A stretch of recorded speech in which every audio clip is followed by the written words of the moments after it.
Good evening and welcome to Classic Car Restoration Club Live. I appreciate you guys hanging in there. You know, we had like a sort of an unexpected circumstance where all of a sudden our computer software all decided it was going to update the machine just as we were getting ready to go live.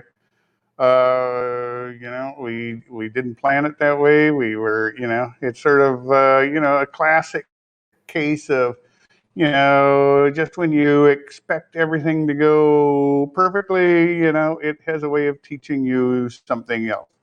So with that, I'm joined by Gary again. Gary's a metal fabricator, upholsterer, general hot rod and restoration technician. So he's got a lot of years of experience. If you got any questions, feel free to ask Gary or myself. We'll do the best we can to answer them. I'm checking now to make sure all of our questions and answers are coming up correctly. There we go. Yeah. And I want to thank you guys for already asking a few questions. We're going to start right in. Again, I hope thanks for hanging in there with us. Appreciate that a lot. Hopefully everyone's staying safe and, using logic and, common sense when it comes to, enjoying our hobby nowadays. Our first question is from a guest. He has a 1985 Suburban that has a headliner that the vinyl has fallen and somebody stapled it back up. Well, I suppose that's a solution.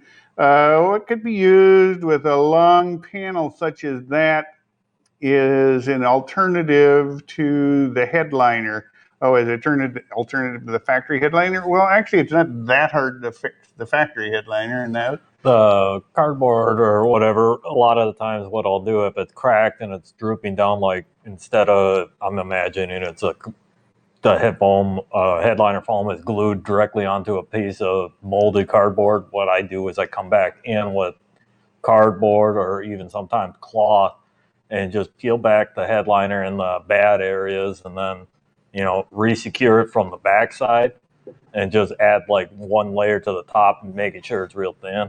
But that headliner foam will go right over the top of it, and then you can reinstall it after you've made your repairs to the cracks in it. So if the cardboard itself is cracked, but usually the case is just the adhesive lets loose. If the adhesive lets loose, a lot of the times in that case, the headliner material is bad, it's stained, what I do is I go ahead and just remove it and then install in a new one. You Suburban. Take the whole headliner out, then get it on the bench, strip all the old material off of it. Sometimes there's like a quarter inch of like that foamy stuff that gets hard as a rock and turns into dust after a while. Yep. Scrape all that off and then order up. In your case, I'd order up 2 yards. A lot of passenger cars, stuff like that, you only need like a yard and a half for headliner foam, but it comes in a 54-inch wide roll. And you order it up from a supplier and roll it out, basically do your rough cutting to get the shape, and then apply glue to both sides and sandwich them together. So you just use like a contact adhesive or something like that on it?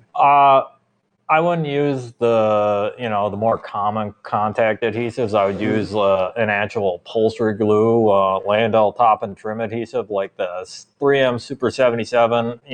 It's going to be subjected to the heat, and you don't want that glue cutting loose and letting down the headliner after you just installed it. If you use a quality, upholstery adhesive, it'll stay up there for as long as you own the vehicle. And it's just a matter of putting it down and maybe rolling it out, make sure you have a good bond, and then usually it's, then reinstalling your headliner. So, yeah, I don't know if you really need an alternative to the factory stuff. The factory stuff's all molded usually to fit the contours of the roof. That there's also provisions for, whether it has assist handles on the inside, dome light, one of other accessories that could be located in the headliner. Okay, hopefully that answers your question. We have another question from Ron. He's got he's having trouble bleeding the front brakes of a 1970 Bronco. The left front bleeds good. The right, I can't seem to get all the air, and the pedal is spongy. Yeah, that can be, yeah, it's usually a sign that you've got some air in the lines if you got a spongy pedal. He's got all new pads. He's got new pads, new cylinders, and drums. I have a dual master cylinder, which is not new. Okay, yeah, uh, yeah, there's sometimes sometimes that can be the culprit. Usually when you still got an old component in there, you always suspect that. Bleeding brakes, I guess we've had On the front that's close enough to the master cylinder, go ahead and just trace that brake line going right to that wheel cylinder that you're having problems with, or that caliper that you're having problems with.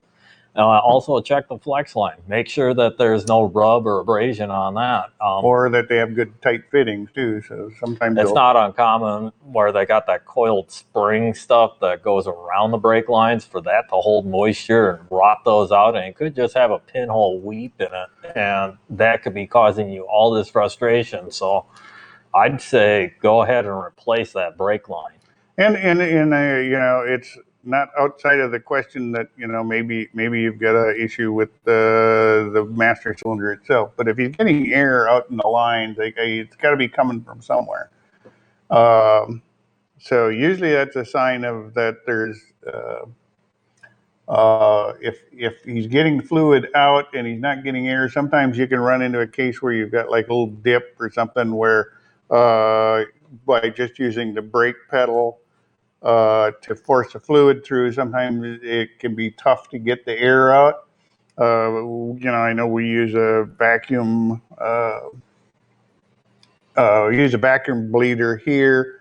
I know some guys also like to use like a pressurized brake system where they actually feed the fluid from the wheel cylinder all the way up to the master. That was called reverse bleeding, and some guys have good luck with that. So I know a vacuum bleeder.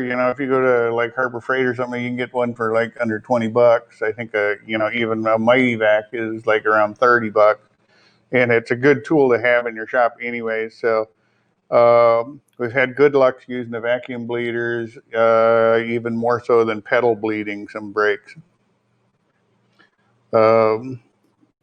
Carburetor keeps popping and backfires in an has in a Edelbrock carburetor, 1985 Chevy truck with 1979 engine.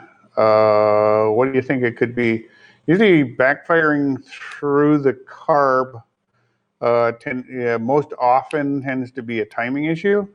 If you don't have, so in other words, so you're, if you don't have enough advance, so you're actually, getting the timing isn't right, so you're actually going to backfire and it's going to blow through the carb. The first thing I would see, I would check and see that you're getting good vacuum.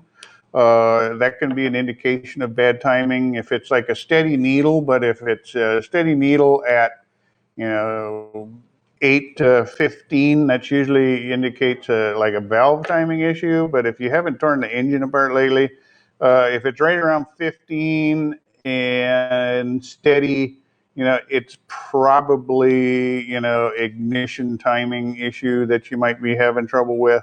I don't think it's carburetor related, although it may be a case. I'm not sure what size carburetor you have on there. I know it's an Edelbrock.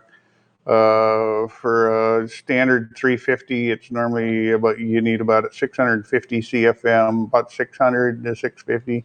So I would guess that I would double check your timing and check your vacuum and see what those are telling you.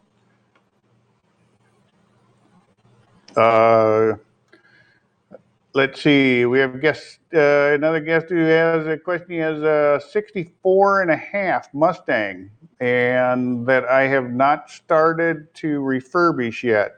Where's a good place to start to get parts for this type and year of car? National Parts Depot, I think National Parts Depot recently bought out or Southern California Mustang or something like that. Who else has Mustang? CJ Pony Parts. The Bob Drake, CJ Pony Parts is a big one. So there's some good. Mustang is a good car.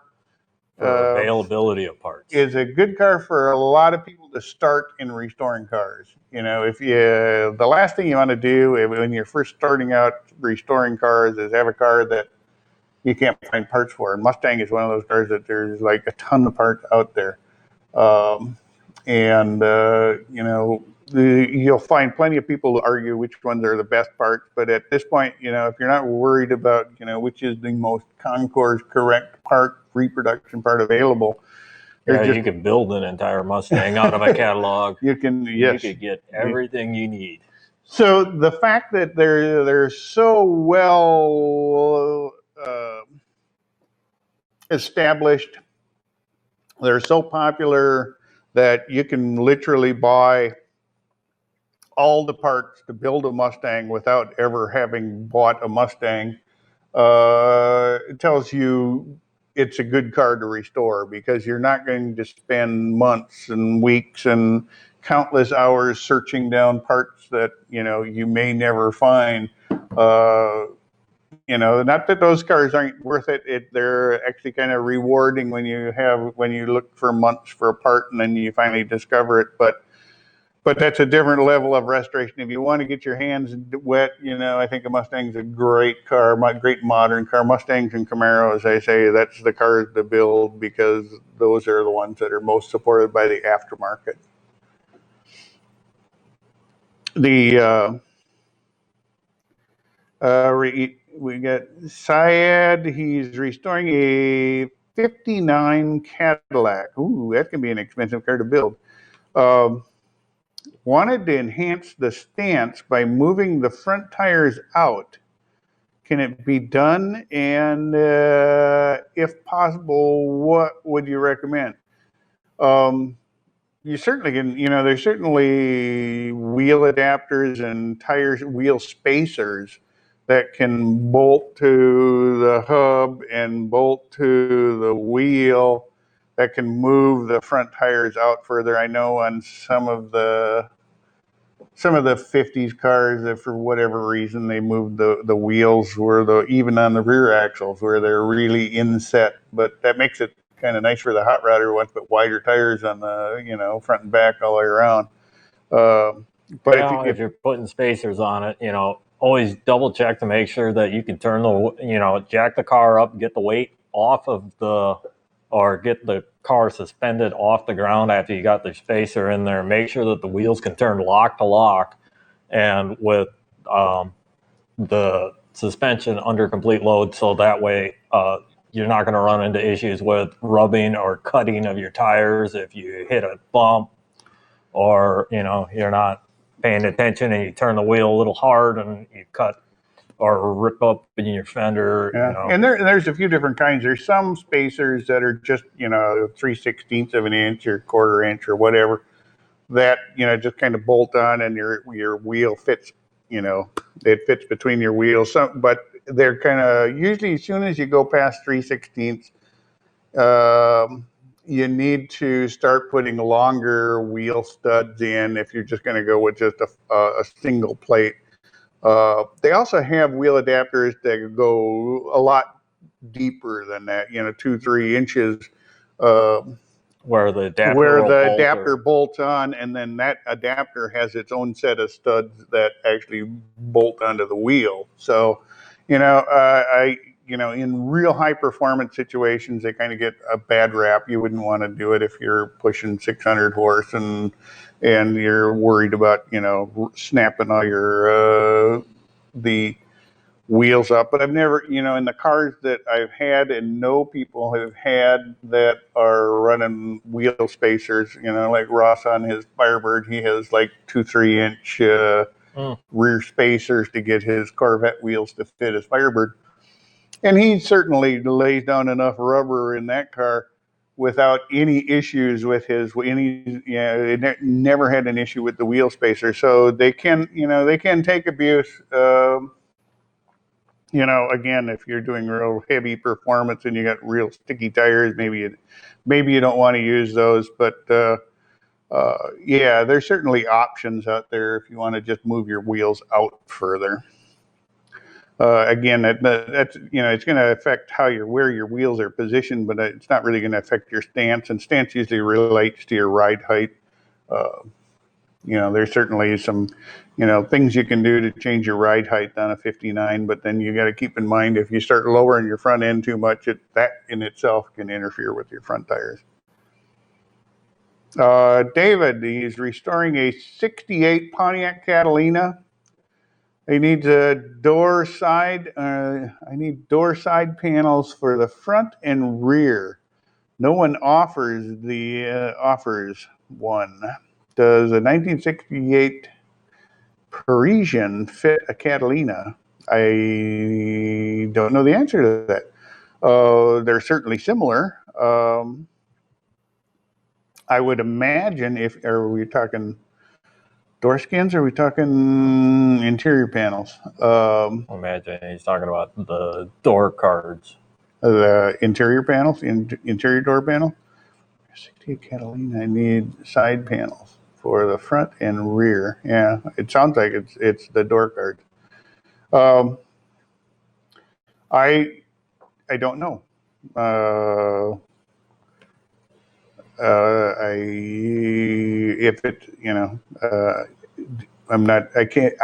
be honest, I can't remember if the Parisian and the Catalina share the same body. Like Impala and Bel Air share the same body, so they can share, but I cannot recall on the Parisian and the Catalina offhand.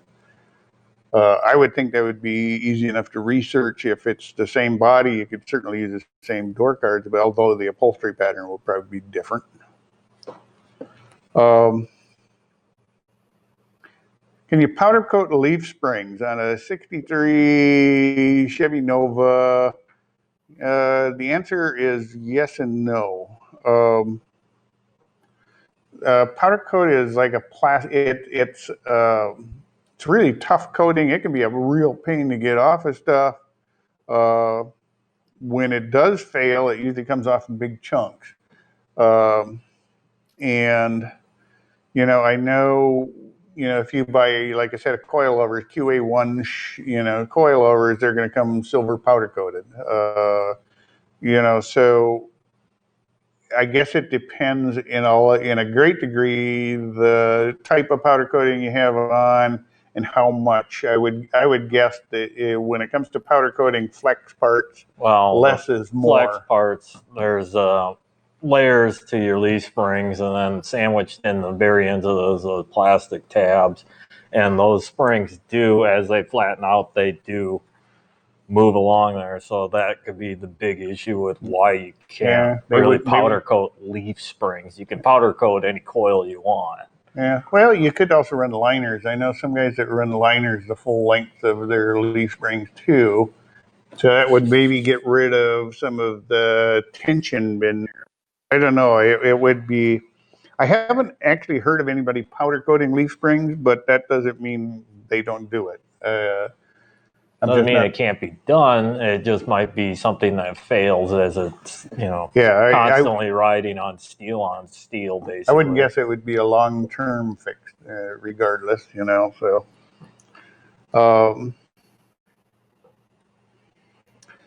Before we get too far,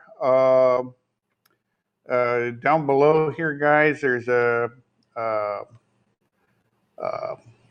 we have I assembled a sort of like a best tips from like members across the country, and I assembled them into this booklet down below. It's free to download. It's all classic car restoration tips. We got 66 the best tips that I received. Feel free to download that. I know you're going to find at least a few gems in there that, are going to make your life easier in the garage, make your restorations a little bit easier and smoother. Okay, I missed a few questions. I'm going to go back up for just a second because I missed a few.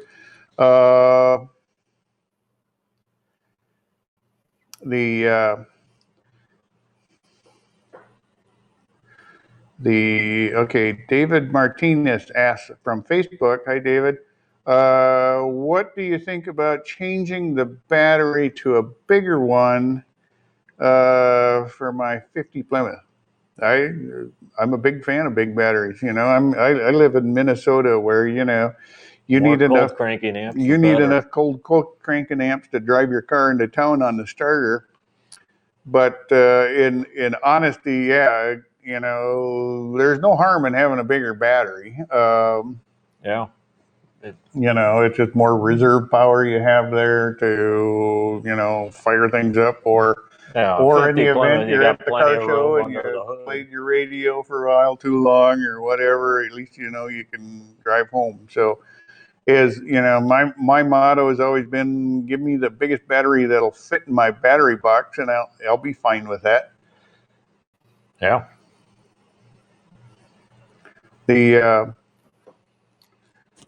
Okay, Philip, let's see. From there we go to Dan Detweiler on Facebook. He asked a question. He's got a 68 C10. He's gutted the interior, and he plans to install Killmat.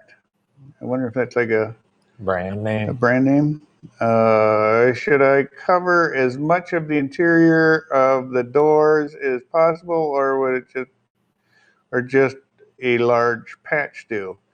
If it's anything like Dynamat or Hushmat or the other products we've used here, cover every square inch of anything. You can get it in there, but if it's something that is like thick, you got to worry about it catching on window regulators and door bars and stuff like that for your handle mechanism and stuff like that. But if it's real thin stuff like Dynamat, the Hush put mat, that kind stuff of real everywhere. Thin mats where it's got the butyl rubber and it's only like an 1/8 inch thick anyway.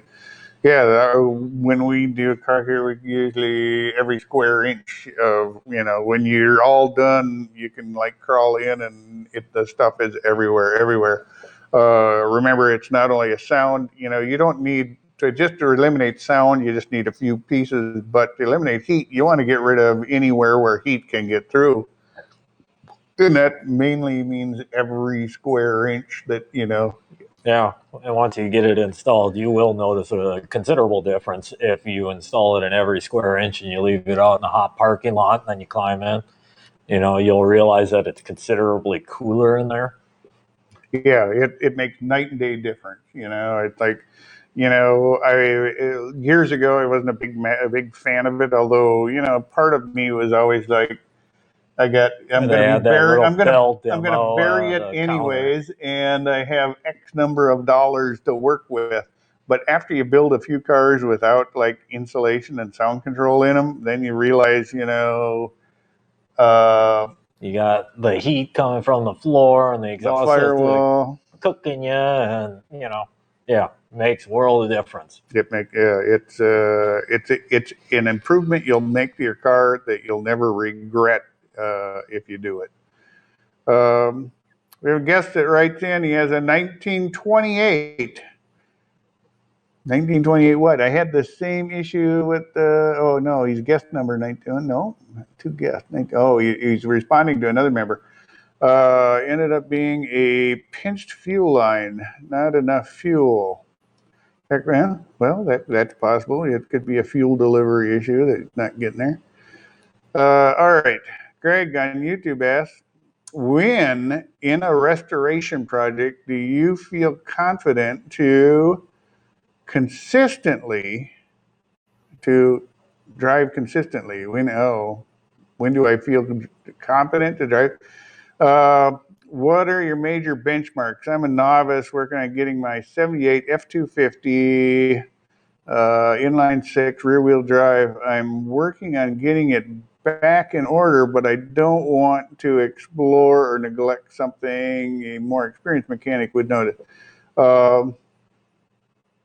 When do I feel more confident to drive consistently? Usually when we do any car around here, it's like a series, it's a progressive thing, it's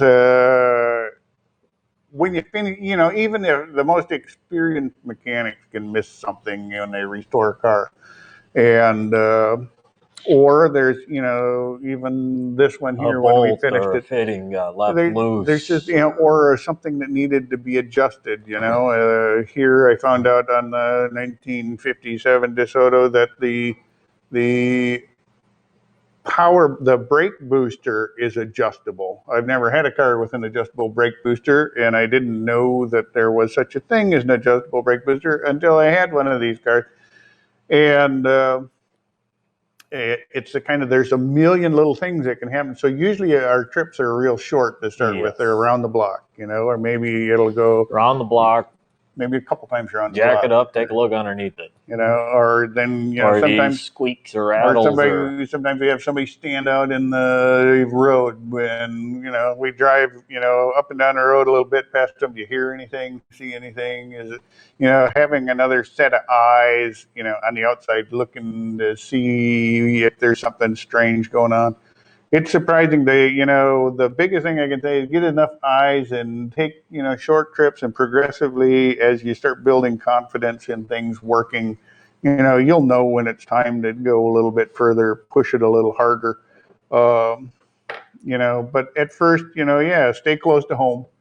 I know we've made plenty of, first trips in our cars that never left the driveway. We just kind of go back and forth and make sure things seem to be working right. The brakes are working fine. You can, run through a few steps, but, it's worth taking the time. There's nothing more of a pain than, getting your car freshly together and then having to, either get your car trailer or a buddy's car trailer to drag the dang thing home again. Well, actually today we had an insurance job come in, and there was a Chevelle convertible, and the guy had just gotten the front suspension all done on it, but the reason it was at our shop is for the insurance claim, and after he had just picked it up from the shop, he got on it a little bit, and with the new suspension being so tight, he ended up running the car through a ditch, and now it needs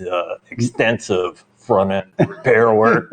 So, be patient, make sure that you get a handle and a feel for the car before you just pull it out of the garage after finishing it up and, crank your right foot into the accelerator. That's asking for trouble. All right. Jay has a question. He's doing paint restoration on a 69 Camaro.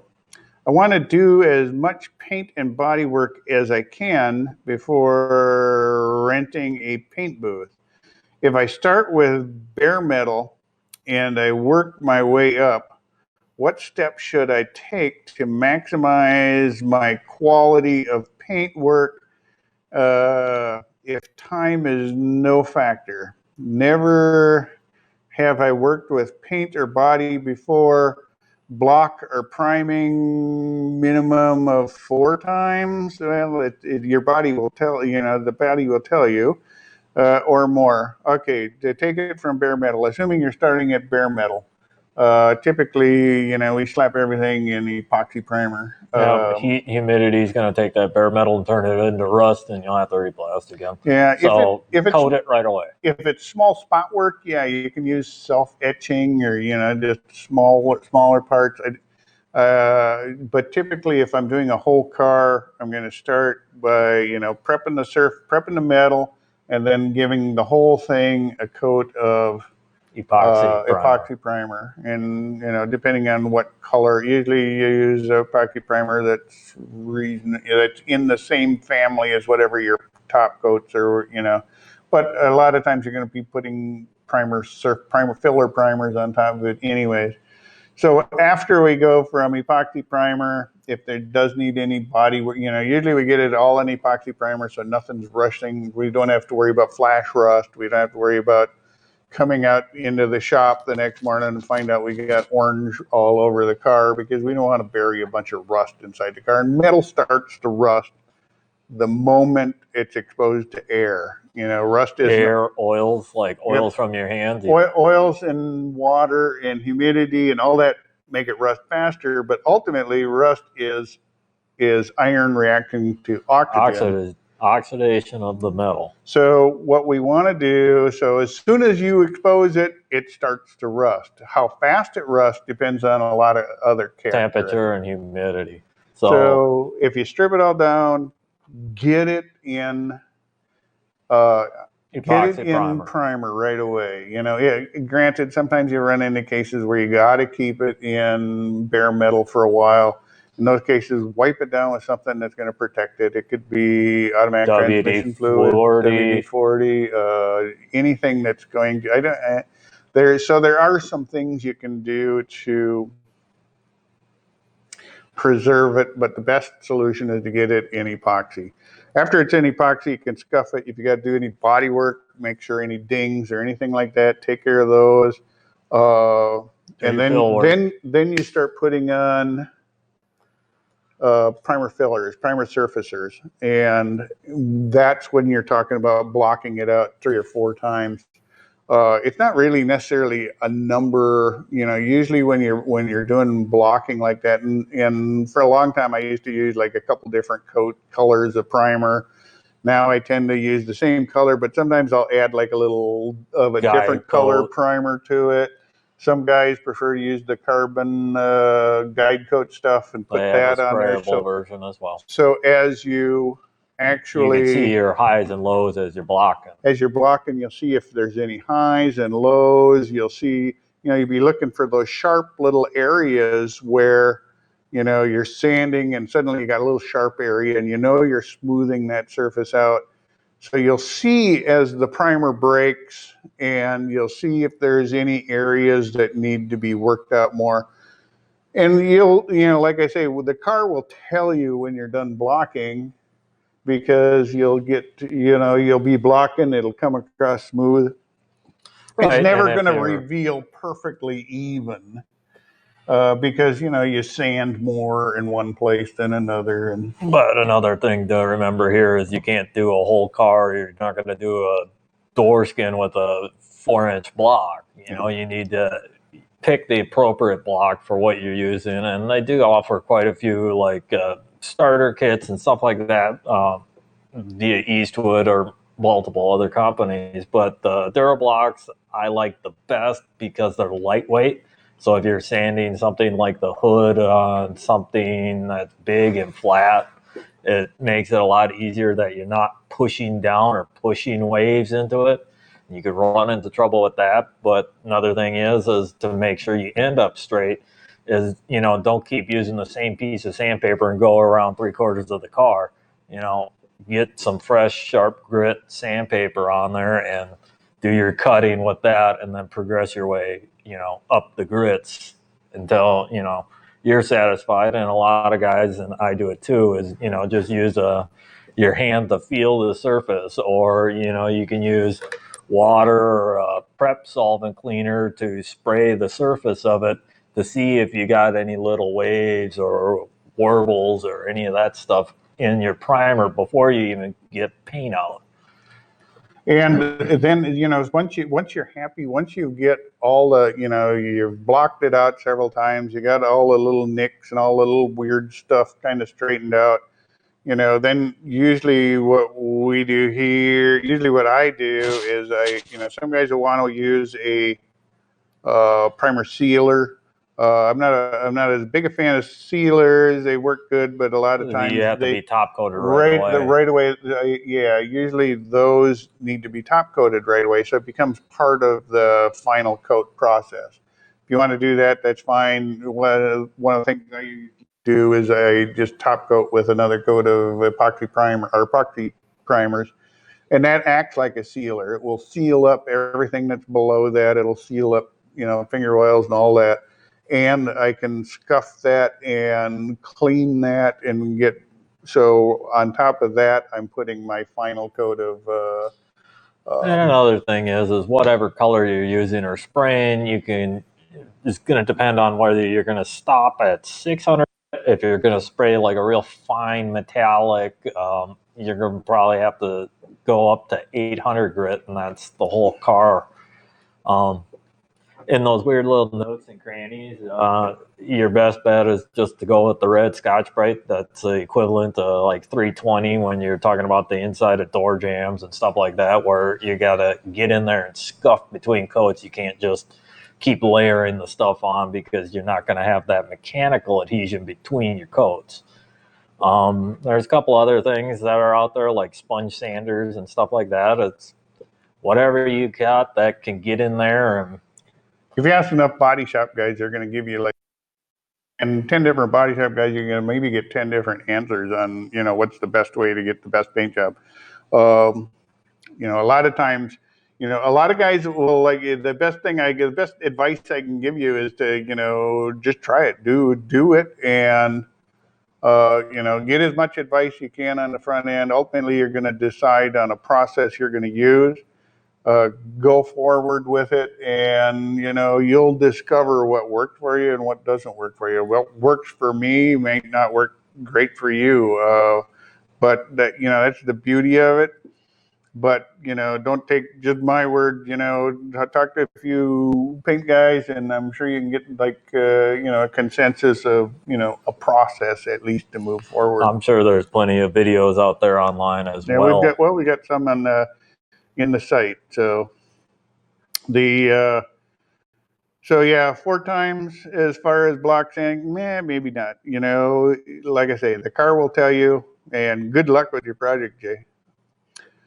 Ron writes he's got a 95 Jeep YJ. He's replaced both the front calipers and the pads and the rotors.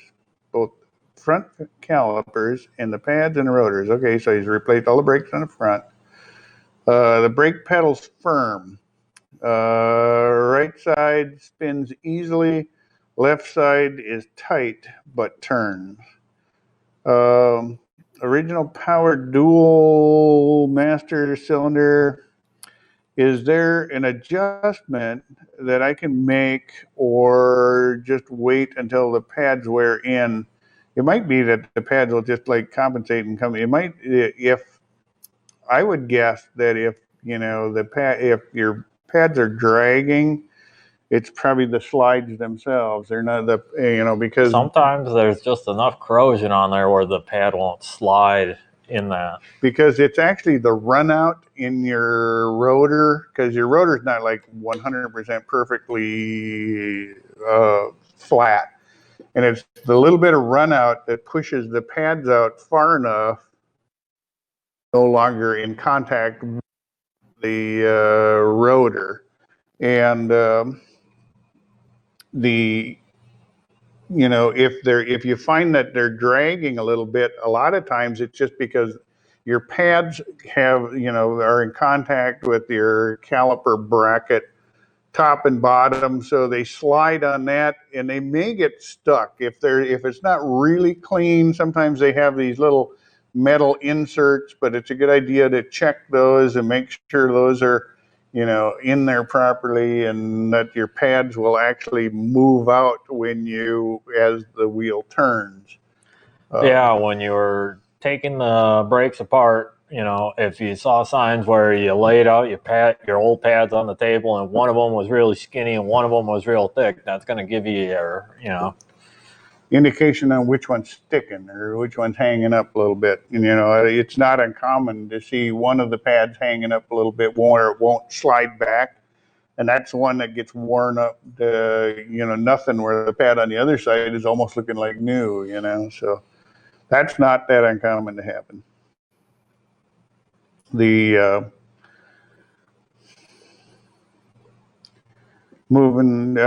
Let's see. We have some other questions. Feel free, guys, if you got any more questions. Let's, he cleaned and sanded the slides, Ron Chavez wrote back. That, you usually don't want to put grease on those parts. Usually they just need to be clean, but a little light coat will sometimes Yeah, get you you don't want to be over there by with axle grease because your brake components are heating up, and you don't want that into your slopping pads. into But your pads. yeah, but that would be my suspect would be that, Ron. Even I know on our 3/4 ton out here, we had a case where the slides just really even though it had the slide look there was corrosion underneath the metal slides that actually pushed them up and put them into a bind when they so it's not only good to make sure your slides are clean, but the actual bracket that they're like Where it's riding on. seating. Yeah, it's not uncommon for me. This is Minnesota. Everything rusts up here. To go ahead and just take a Scotch-Brite roll lock and right where that slide is, don't go after it with like 36 grit roll lock. That's You too don't want, yeah. aggressive. But just something that's going to clean it down to bare metal. Sometimes needed. Okay, we have let's see, when you go to a car show, what are the 3 things that you look for in the quality of a build?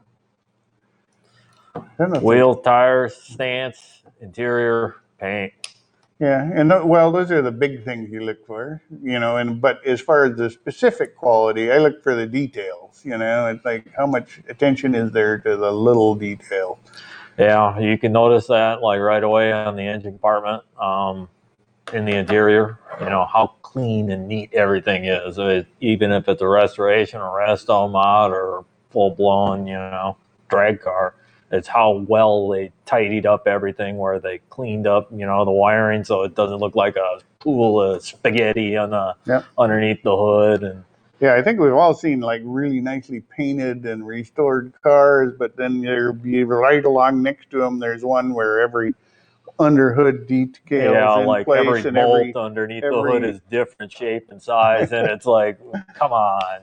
or the bolts on the engine are all chipped up paint and everything else. And, yeah, it happens when you're restoring them. But as far as I'm concerned, when I'm looking for a real quality restoration, it's those little details, the little things that most guys will like. Hey, I got it all bolted together. It looks fine. It's I'm not going to go as far as those guys that like have to have like all their screw heads pointing the same direction or anything like that. But it gives you a idea of the things that people think about when they're restoring a car, and that it's the things that put a car from that really good to great zone, or those that attention to even the most minute detail. Yeah. Bill Dudley on Facebook writes, hi, Mark and Gary. Hi. I have a 1964 Comet Caliente. Ooh. I bought new. I have a 302 crate motor in it now, but I want to go with a 351 crate. They're both small block Ford. They should, well, if it's it's the Windsor block, isn't it? Yeah, if it's a 302 is a Windsor block, and so is the 351, unless it's a 351 Cleveland, and Yeah. I don't know. If it's a Windsor, then the motor mounts and everything will work. Yeah. But to Cleveland, you're going to have to do some modifications.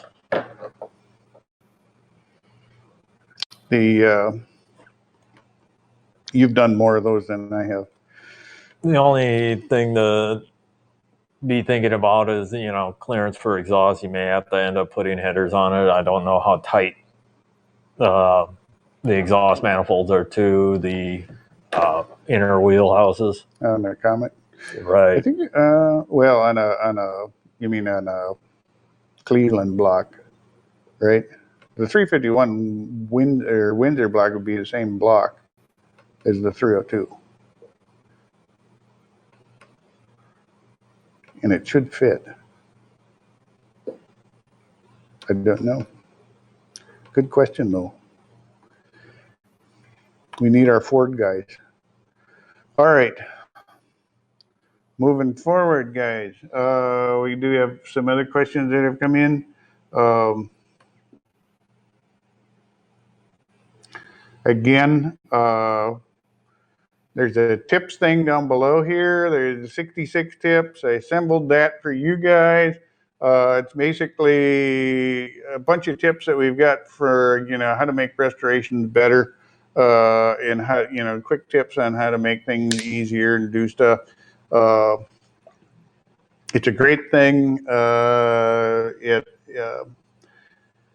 I'm certain you're going to find one or two or three things at least in there that are going to help you, in the shop next time you're, trying to resolve things. And I'm still compiling some more of those, and hopefully maybe we'll add to it in the future.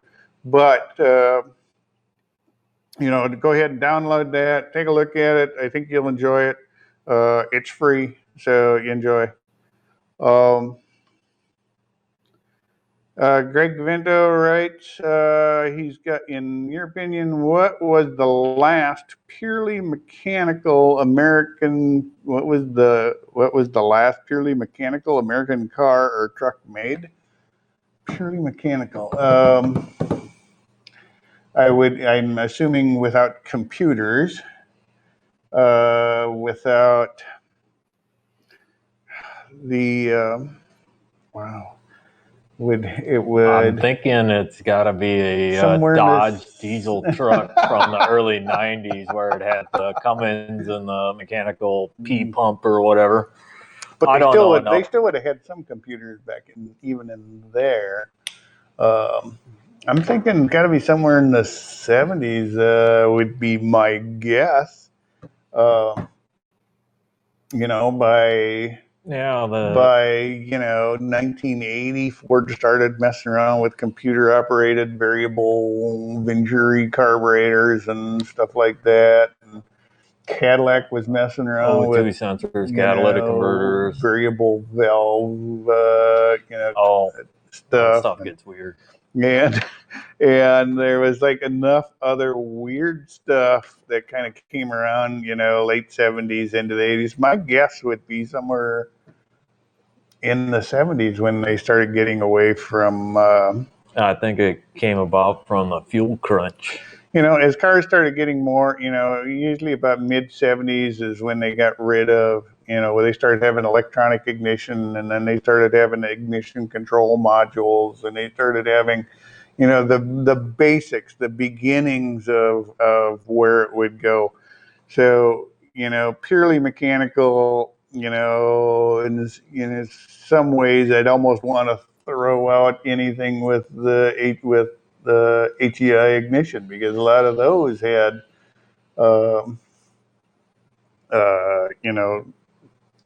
engine control monitor system or management systems, or they were small at first. They were different things.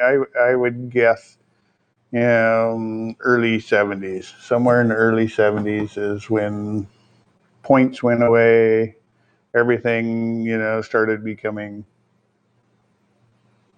more computerized and sensors. And I used to joke that the day I had to do my job on a computer that I quit doing that job, and that was several computers ago. So I thought you were going to carbon date yourself. All right. Let's see. I'm not sure where I'm at on time again, because we started late, messed me all up. I think we started at 20 after, so we still got a little bit of time. If you got any questions, guys, feel free. We've got some questions that have been emailed in as well. As soon as I navigate to those. Here we have a question that came in this morning. Is there a video that tells you how to remove a stuck corroded screw nut that is stripped and is in a piece that is delicate, that you need to keep? I had a situation where trying to change a headlight on a 71 Galaxy with no garage, a minimum of tools, and bad weather. Well, you get the trifecta in everything that to do a delicate job. Yeah, there are times where you need to make emergency repairs to your classic car, and don't use it as a time to ruin perfectly good components. Yeah, you don't want to be tearing up that trim. You don't want to tear up a perfectly good, headlight bezel, yeah, just because you want, two headlights to get home. Yeah, sure. The police may say,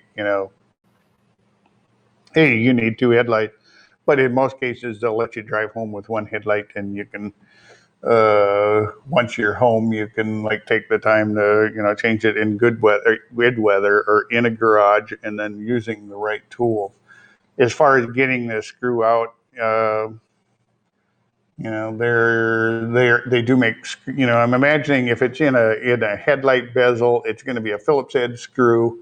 It's going to probably be recessed into, Countersunk. so you're not going to be able to put a pliers or anything on that, or nor would you want to.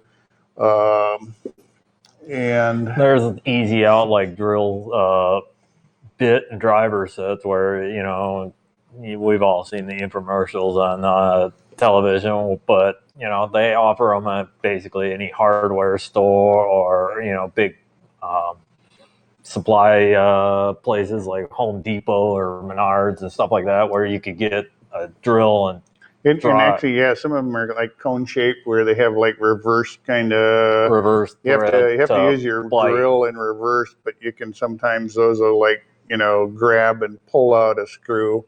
If those ain't gonna work, I have taken a good sharp drill bit and delicately drilled the head off of a screw before.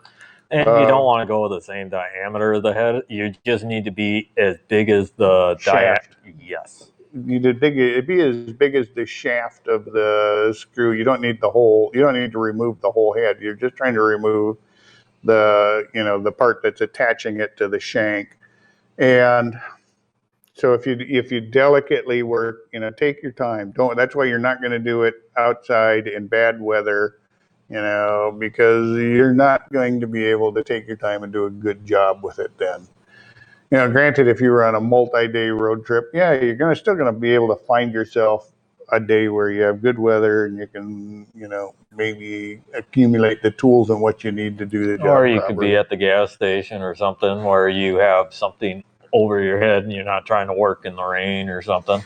Yeah. So, my biggest advice is and if you drill the head off of a screw, then you get the whole bezel off, then a lot of times there's enough of the shank sticking out there that you can actually, then use things like vice grips on it or pliers. Then, you're not ruining your headlight bezel. You're just inside behind it, where, you're less concerned about if you accidentally scratch something or something in there. So. Galaxies, those are all aluminum trim on the face, and those are very unforgiving. So, I mean, it's real easy to scratch that anodized aluminum, and it's actually fairly thin aluminum that they made those with.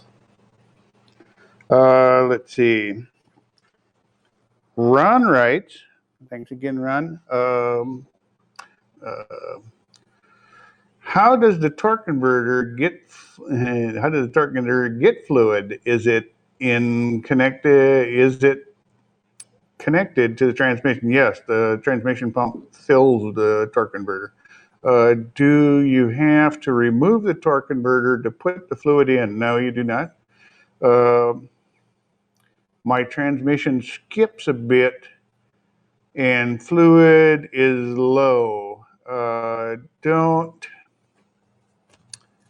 know what kind of trans is in a 70 Bronco.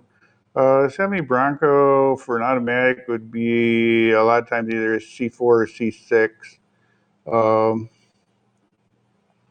To the best of my knowledge, the C4 C6 does not have a drain plug on it. Some torque converters have a drain plug on them, where you can actually, drain the fluid out of them.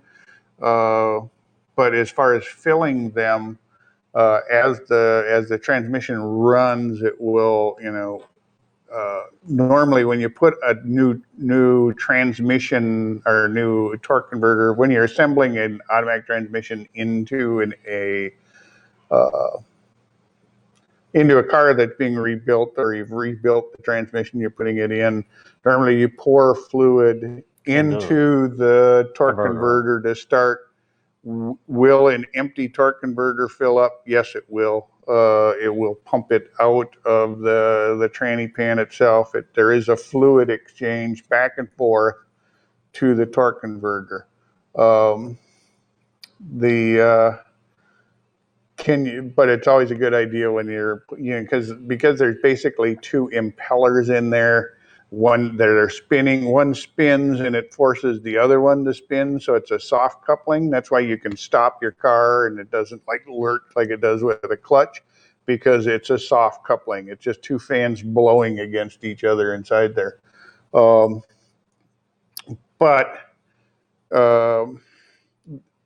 what they're blowing is fluid. They're not blowing air. But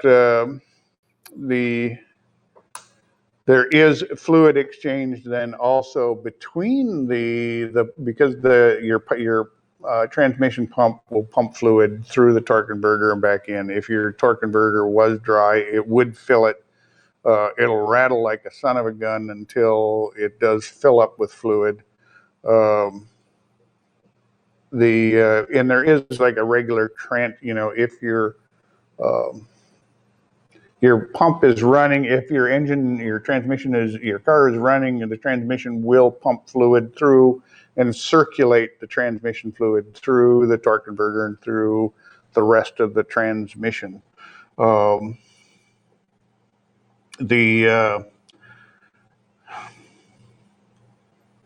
If your transmission's skipping, that's usually not usually a problem with the torque converter. It's usually a problem with the clutches and bands in the torque converter or in the transmission itself. So it might be a case where you might want to have like if you have somebody that really knows the transmissions, to have them look at it, or even a transmission shop, because that's from my own personal experience with like C6 transmissions, like when they decide to go out, they just you'll lose your drive gear. You lose your forward gears or whatever. Let's see. He plans to drain the fluid and replace it. Always a good idea. There's also a filter inside, on those Ford transmissions. You got to take the tranny pan down.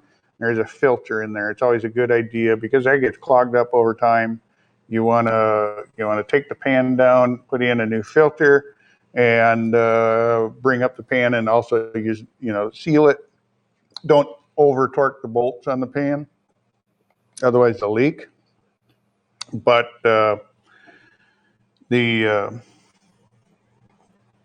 it's always a good idea, like anything, like changing oil on your car. Always a good idea to change filter. When you change oil on your transmission, it's always a great idea to put in a new filter. When you pull that filter down, make sure it didn't leave behind like an O-ring inside the opening.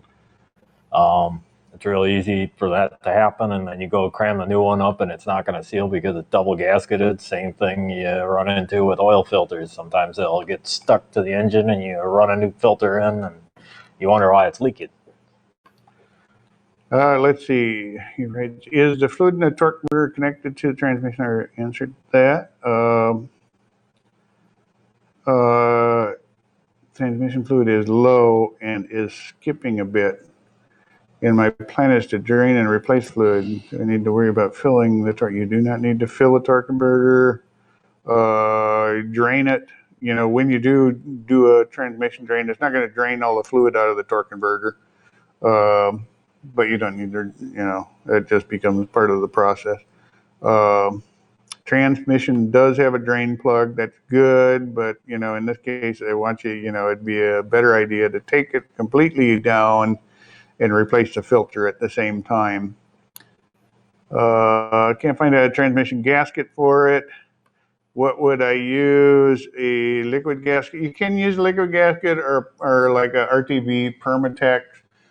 You can also, and I do it all the time on a lot of these cars because there's, like this 31 over here.